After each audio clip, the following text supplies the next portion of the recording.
रहीम नहमदुहु व नुसल्ली अला रसूलिहिल करीम व अला आलिहि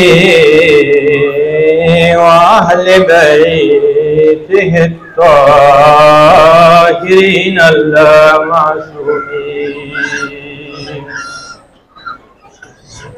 बिस्मिल्लाहिर्रहमानिर्रहीम वक़ाल रसूलु या रब्बि इन्न क़ौमि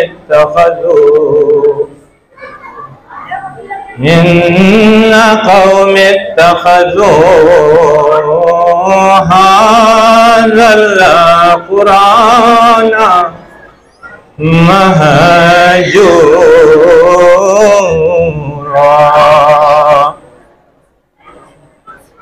सदक़ल्लाहुल मौलानल अलीयुल अज़ीम। हाज़रीन मजलिस, तमाम आलम इस्लाम को हबीब किब्रिया हज़रत मोहम्मद मुस्तफ़ा सल्लल्लाहु अलैहि वसल्लम और हज़रत इमाम जाफ़र सादिक़ अलैहिमुस्सलाम की विलादत बासआदत मुबारक हो।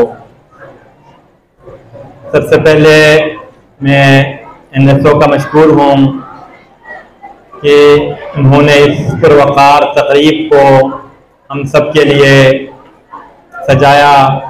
अल्लाह इनको इसका अजर अता फरमाए। जो कुरान मजीद फुरकान हमीद की आयत आपके सामने पेश की गई है, ये कुरान मजीद फुरकान हमीद की सूरह फुरकान की आयत नंबर 30 है।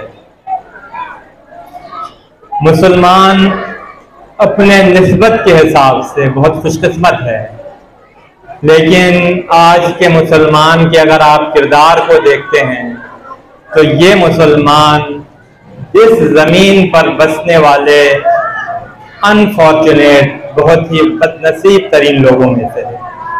क्योंकि अगर आप इस्लामी दुनिया की अक्सरियत को देखते हैं तो यहाँ पर दावे तो बहुत नज़र आते हैं, लेकिन हमें किरदार कहीं नज़र नहीं आता। इंसान के लिए एक सांस उम्मीद का और एक सांस खौफ का होना चाहिए। इंसान की ज़िंदगी रजा और खौफ के बीच में है। हम पैगंबर की शफाअत के हवाले से तो बात करते हैं, हम अस्सलातु वस्सलामु अलैका या शफीउल मुज़नबीन कहते हैं, लेकिन जो आयत करीमा मैंने पेश की है वो आयत करीमा है। हम थोड़ी देर के लिए ये तसव्वुर कर लें, आप ये सोच लें थोड़ी देर के लिए, क्योंकि इस वक्त ने आना है। ये वो वक्त है जब क़यामत बर्पा हो,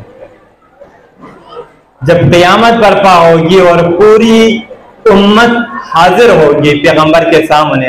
ये कुरान की वो आयत है जिसमें अल्लाह फरमाता है वक़ाल रसूल या रब्बी इन्न क़ौमि इत्तख़ज़ू हाज़ल क़ुरआन महजूरा। खुदावंद ताला के हुजूर में पैगंबर अकरम सल्लल्लाहु अलैहि वसल्लम अपनी उम्मत के अगेंस्ट में एक फाइल केस करेगा। खुदा की अदालत में पैगंबर अपनी उम्मत के अगेंस्ट में खुदा की अदालत में रसूल खुदा ये केस पुटअप करेंगे और रसूल खुदा पैगंबर अकरम सल्लल्लाहु अलैहि वसल्लम खुदा के हुजूर में ये फरमाएंगे वक़ाल रसूल या रब्बी इन्न क़ौमि इत्तख़ज़ू हाज़ल क़ुरआन महजूरा। खुदावंदा, मेरी इस कौम ने मेरे इस कुरान को बुला लिया था। आप एक लम्हे के लिए सोचें कि ये केस पुट करने वाले पैगंबर अकरम सल्लल्लाहु अलैहि वसल्लम की जात है और ये खुदा के हुजूर में है। आप थोड़ी देर के लिए ये सोचिए, क्या इस केस से मैं बरी हूं? हम कुरान से कितना कनेक्ट है, हम ये तो दावा करते हैं कि पैगंबर अकरम सल्लल्लाहु अलैहि वसल्लम शफाअत करेंगे, लेकिन हमें ये नहीं बताया जाता कि पैगंबर अकरम अपनी उम्मत के अगेंस्ट में केस फाइल करेंगे।